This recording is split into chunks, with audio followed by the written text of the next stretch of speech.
اعوذ باللہ من الشیطان الرجیم بسم اللہ الرحمن الرحیم یا ایہا الذین آمنوا اتقوا اللہ حق تقاتہ ولا تموتن الا وانتم مسلمون یا ایہا الناس اتقوا ربکم الذی خلقکم من نفس واحدہ وخلق منها زوجها وبث منهما رجالا كثيرا ونساء واتقوا الله الذي تساءلون به والأرحام إن الله كان عليكم رقيبا يا أيها الذين آمنوا اتقوا الله وقولوا قولا سديدا يصلح لكم أعمالكم ويغفر لكم ذنوبكم ومن يطع الله ورسوله فقد فاز فوزا عظيما.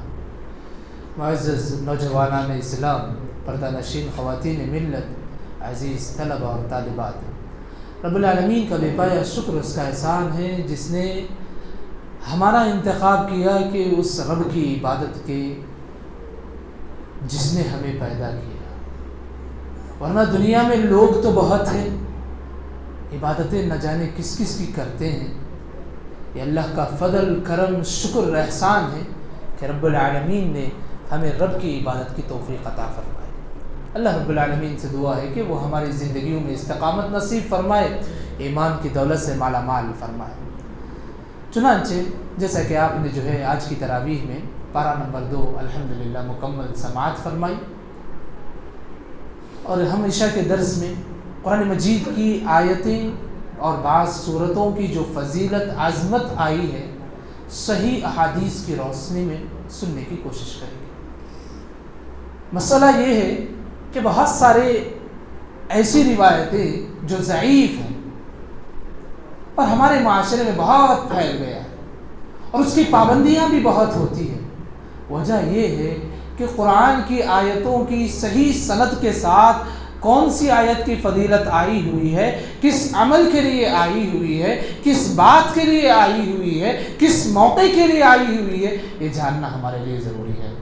ورنہ کوئی پریشان ہو جائے گا، پریشانی کا عالم کسی کے سامنے ذکر کرے گا، قرآن مجید میں سے کوئی بھی ایک پرزہ نکالے گا، ایک آیت کا ٹکڑا نکالے گا اور کہے گا اس کی ورد کیا کرو، تمہارے مسائل ٹل جائیں گے، مشکلات حل ہو جائیں گے. وجہ کیا ہے اتنے خرافات کا جو ہم شکار ہو گئے؟ وجہ یہ ہے کہ صحیح احادیث جو قرآن کی آیتیں، احادیث رسول صلی اللہ علیہ وسلم نے جو بیان کی ہے، واقعی معنوں میں ہم اس سے ناواقف ہیں. احادیث اپنی جگہ پر ہے، یہ ہمارا جاہلانہ طرز ہے جو ہمیں خرافات کی طرف ڈھکیل رہا ہے. یہ ہمارا جاہلانہ مزاج ہے جو ہمیں معلوم نہیں ہو رہا کس موقع پر کیا پڑھنی چاہیے. کوئی گیا ہے جبہ پر پگڑی پہنا ہوا، وہ نہ جانے اپنی دستے میں سے کوئی ایک عربی کی عبارت دے دیتا ہے، اس کو پڑھا کرو، اور ہم جانتے نہیں کہ یہ عربی کی عبارت قرآن کی آیت ہے یا من گھڑت عبارت ہے، اس کا ترجمہ کیا ہے ہم جانتے نہیں. یہ ہو رہا ہے آج کل. اللہ ہماری حفاظت فرمائے. اسی لیے اس رمضان میں مختصر طور پر قرآن مجید کی وہ آیتیں جن کی فضیلتیں آئی مختصراً جاننے کی کوشش کریں. سب سے پہلی جو آیت ہے اعوذ باللہ من الشیطان الرجیم، بالاختصار میں آپ کے سامنے کہتا ہوں اعوذ باللہ من الشیطان الرجیم.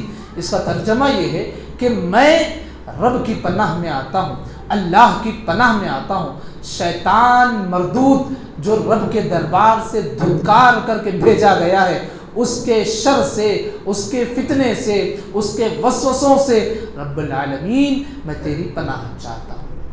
یہ کیا ہے؟ یہ ایک طریقے کا دعا ہے. آدمی جب حیران ہو جاتا ہے، پریشان ہو جاتا ہے، اس سے زیادہ طاقتور کے آسرے میں پناہ لینے کی کوشش کرتا ہے. اور آپ کو معلوم ہونا چاہیے پوری کائناتوں میں سب سے زیادہ طاقتور اگر کسی کی ذات ہے تو رب العالمین کی ذات ہے.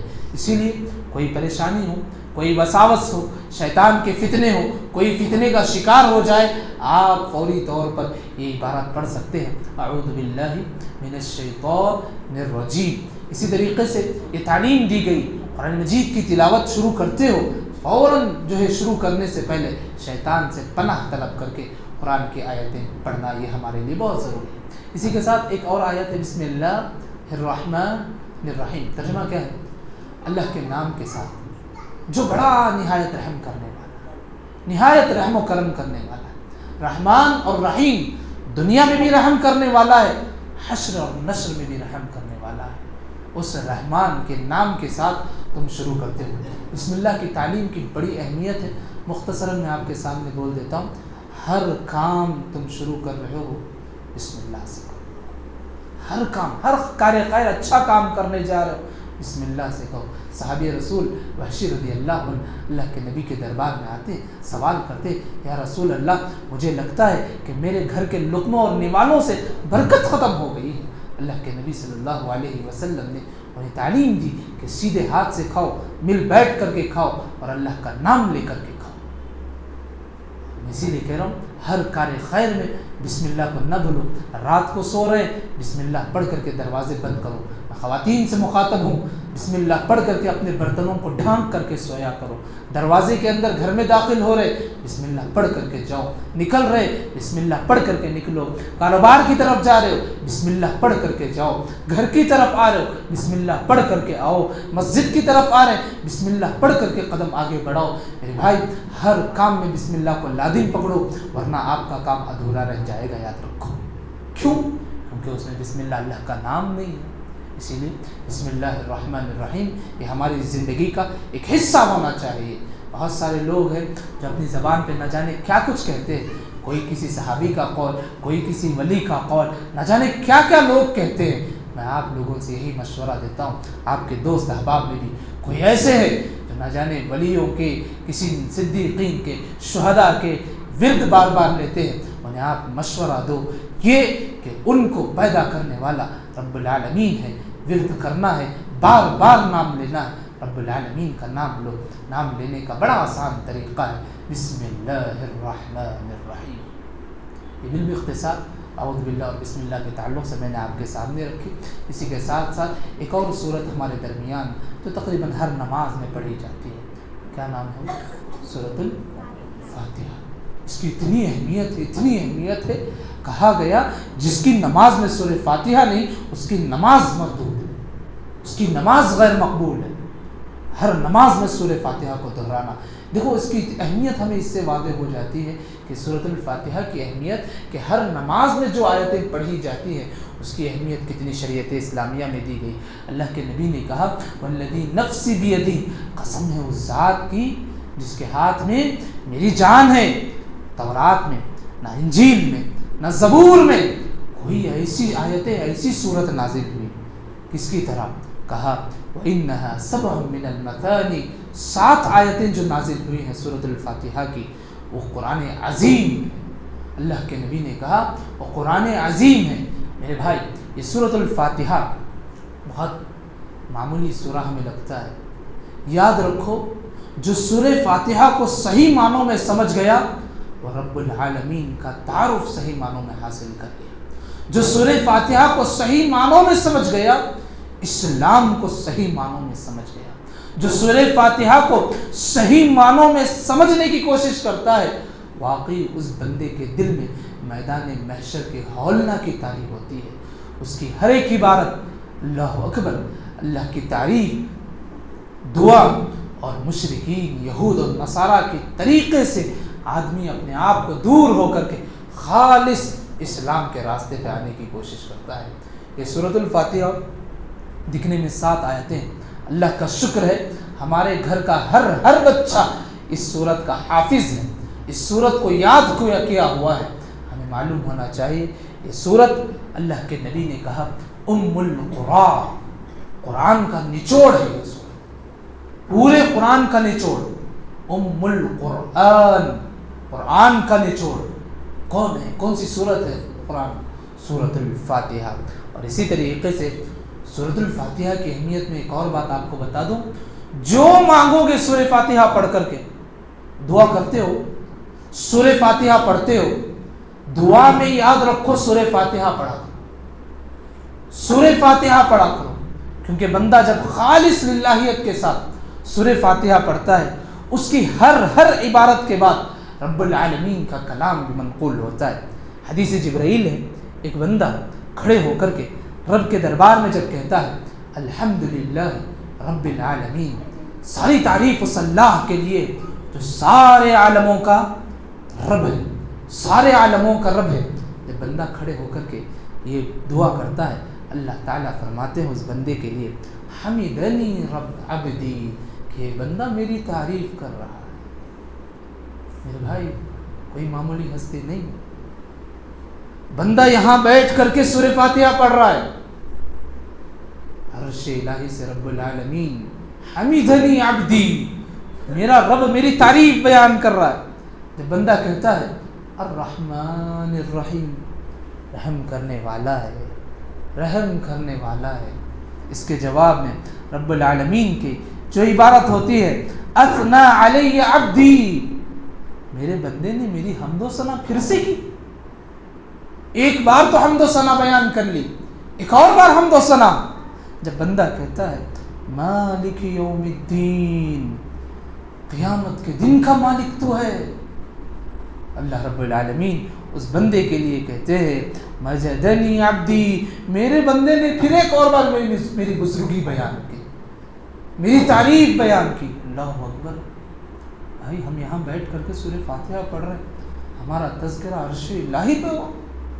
اتنا ہی نہیں، آگے کی عبارت کیا ہے، ایاک نعبد و ایاک نستعین، بندہ جب کہتا ہے یا رب تیری عبادت کرتا ہوں، ہم تیری ہی عبادت کرتے ہیں، تجھی سے مدد مانگتے ہیں، اللہ رب العالمین کہتا ہے ھذا بینی و بین عبدی ولعبدی ما سأل، یہ مسئلہ عبادت کا مسئلہ میرا اور میرے درمیان، میرے بندے کے درمیان کا مسئلہ ہے۔ اب اللہ رب العالمین اس بندے سے کہتے ہیں وَلِعَبْدِي مَا سَأَلْ، تجھے جو مانگنا ہے مانگ، تجھے جو مانگنا ہے مانگ۔ پھر بندہ کہتا ہے اہدنا الصراط المستقیم، اے رب العالمین ہم اس میں سیدھے راستے پہ چلا دیں، صراط مستقیم پر چلا دیں۔ کیسے صراط مستقیم پر؟ صراط الذین انعمت علیہم، جس پر تیرا انعام ہوا ہے ویسے راستے پر چلا دیں، غیر المغضوب علیہم ولا الضالین، جس پر تیرا غضب ہوا ہے، جو گمراہ ہو گئے ہیں، بھٹک گئے ہیں، یا رب العالمین ویسے راستے سے ہماری حفاظت فرما دے۔ جیسے ہی بندہ یہ کہتا ہے رب العالمین کہتا ہے ھذا لعبدی، یہ میرا بندہ ہے، ھذا لعبدی، یہ میرا بندہ ہے، ولعبدی ما سأل، اے میرے بندے تجھے جو مانگنا ہے مانگ۔ میرے بھائیوں آج ہم ہاتھ اٹھاتے ہیں، دعائیں مانگتے ہیں، کیا کبھی سورہ فاتحہ پڑھ کر کے رب سے ہم نے مانگی ہے کوئی چیز؟ کوئی ایک چیز؟ اسی لیے کہہ رہا ہوں جب بھی دعا کرو سورہ فاتحہ اور درود کو لازم پکڑو، جب بھی دعا کرو سورہ فاتحہ اور درود کو لازم پکڑو۔ اور یہ سورۃ الفاتحہ یاد رکھو ایسی سورت ہے، 7 آیتیں، ہمارے گھر کا ہر بچہ جس کے سینے میں ہے زہریلا سانپ، بچھو اگر کسی کو ڈس دے، واقعی ایمان کے ساتھ ڈر رہو، ایمان کے ساتھ اگر یہ بندہ سورہ فاتحہ پڑھ کر کے 3 بار 7 بار 10 بار پڑھ کر کے واقعی معنوں میں پھونکتا ہے حدیث ہے، صحیح حدیث ہے، سب بچھو کے کاٹنے کی وجہ سے امیر قوم کا قائد معذور ہو گیا تھا۔ اصحاب رسول میں سے آئے، ایک لڑکی آئی، پوچھا تم میں سے کوئی دم کرنے والا ہے؟ صحابہ پڑاؤ ڈالے ہوئے تھے، سفر میں تھے، ایک صحابی اٹھے نکل گئے سورۃ الفاتحہ پڑھ کر کے دم کیے، اور اللہ اکبر، اس نے جو ہے تحفے کے طور پر بکریاں بھی عنایت کی اور دودھ بھی پلایا، اور پھر وہ بکریاں لے کر کے صحابی رسول اللہ کے نبی صلی اللہ علیہ وسلم کے پاس آئے، وہ سارا واقعہ۔ لیکن دیکھیے کیا ایمان تھا، سورۃ الفاتحہ پڑھ کر کے دم کرتے تو زہریلے جانور بھی جو ہے بے اثر ہو جاتے۔ میرے بھائیوں سورۃ الفاتحہ کو لازم پکڑو، ایسے ایسے واقعات ہیں، کوئی مرگی ہے، جنون کی بیماری ہے، بار بار جنونیت لائق ہو جاتی ہے، ایسے حدیث بھی ہمارے سامنے کہ اس بندے پر بار بار پڑھ کر کے سورہ فاتحہ پھونکا جائے وہ صحت مند ہو جاتا ہے۔ اسی لیے کہہ رہا ہوں اپنی زندگی کا ایک حصہ بنا لو سورۃ الفاتحہ، اپنی زندگی کا ایک حصہ بنا لو سورۃ الفاتحہ کو۔ سورۃ الفاتحہ آدمی کو دنیا میں ہدایت اور آخرت میں کامیابی نصیب فرماتی ہے۔ اور یہ سورۃ الفاتحہ دیکھو، قرآن مجید کی جو آیتیں نازل ہوئی، جبرائیل علیہ السلام کبھی انسانی شکل میں آتے تھے، سناتے تھے، کبھی اللہ کے نبی صلی اللہ علیہ وسلم پر وحی نازل ہوتی تھی، وحی کے جو 7 اقسام ہیں۔ لیکن سورۃ الفاتحہ کیسے نازل ہوئی معلوم ہے کسی ایک کو؟ معلوم ہے تو بارک اللہ فی علمک، جس کو بھی معلوم ہے اللہ جو ہے ہمارے علم میں برکت نصیب فرمائے۔ عبداللہ ابن عباس رضی اللہ عنہ کہتے ہیں کہ یہ سورۃ الفاتحہ نازل جو ہوئی ہے ابشر بنورین، کہ اللہ کے نبی صلی اللہ علیہ وسلم بیٹھے ہوئے تھے، جبرائیل علیہ السلام بھی بیٹھے ہوئے تھے، آسمان کے دروازے کھولے گئے اور آسمان سے دروازے ایسے کھولے گئے، اتنے کھولے گئے، اللہ کے نبی کہتے ہیں نہ اس سے پہلے ایسے دروازے رحمت والے کھولے گئے، نہ اس کے بعد کھولے جائیں گے، اور آسمان سے ایک فرشتہ لے کر کے اترتا ہے، اور اس فرشتے کے بارے میں اللہ کے نبی کہتے ہیں وہ فرشتہ نہ آج سے پہلے اس دنیا میں آیا ہے نہ آج کے بعد اس دنیا میں آئے گا، وہ فرشتہ سورۃ الفاتحہ کا انعام لے کر کے آتا ہے۔ کیا کیا لے کر آتا ہے؟ اللہ کے نبی صلی اللہ علیہ وسلم کہتے ہیں ابشر بنورین، دو نور لے کر کے آ رہا ہوں، خوشخبری ہے۔ کیا دو نور ہے؟ ایک سورۃ الفاتحہ، دیکھو سورۃ الفاتحہ نازل ہوا ایسا معمولی آئے جبرائیل علیہ السلام سنا دیے پڑھ کر کے نہیں، آسمان کے دروازے رحمت کے دروازے کھولے گئے، ایک فرشتہ آیا باقاعدہ اور سورۃ الفاتحہ اور سورۃ البقرہ کی آخری آیتیں لے کر کے آیا تھا۔ میرے بھائی میں یہی درخواست کرتا ہوں، اعوذ باللہ، بسم اللہ، سورۃ الفاتحہ، پورا قرآن نہیں، کم سے کم قرآن مجید کا ایک صفحے کو اپنی زندگی کا حصہ بنا لو، دعائیں بھی قبول ہوں گی، حاجات بھی پورے ہوں گے، پریشانیوں سے دور ہو جاؤ گے، رب کی ہدایت اور راستے پر رہو گے۔ رب العالمین سے دعا کریں کہ رب العالمین ہماری زندگیوں میں ہدایت نصیب فرما دے، ہماری زندگیوں میں استقامت نصیب فرما دے، ہماری زندگیوں کو خرافات سے بچا دے، بدعات سے بچا دے۔ رب العالمین ہمیں علم نافع عطا فرمائے، رب العالمین ہمیں جہل سے حفاظت فرما دے، آمین یا رب العالمین۔ سبحانک اللہم وبحمدک، اشہد ان لا الہ الا انت، استغفرک واتوب الیک۔